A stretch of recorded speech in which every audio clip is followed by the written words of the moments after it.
Bili ka ng ano, gulay. Ha? Ikaw, bibili ka? Kasi ito lang, oh. Maganda to, galing to Cebu. Hindi to masyado siyang maalap. Tapos itong pipino ko sa liwa to, galing to Visoria pa. Ano, bili na kayo. Wala kasi akong bigas ngayon eh. Kaya ito talagang ano, kung may, wala akong bigas pero may gulay ako. Labang libre dyan? Ha? Libre, wala? Wala talagang libre. Diyos ko, ang laki talaga ng puhunan kaya. Mahal na masyado yung gulay. Ano kayo?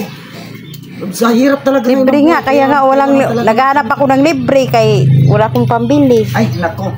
Huwag ka na maglibre. Pwede ka na lang umutang. Basta mamayang hapon, bayaran mo na. Sige na, dali na. Magkano kamatis mo? Mura lang ito kamatis ko. Mahal ngayon ang kamatis kasi hindi pating harvest. Tag 20 lang ito. Dali, guna. Ito oh, 25 na to. Dali. Ano? Kamote. Gusto mo kamote? Ha? Ilaga mo na lang yan. Hindi na akong libre. Tuyo ko mabango. Hindi Makati yan. Hindi ito Makati. Makati pang may-ari.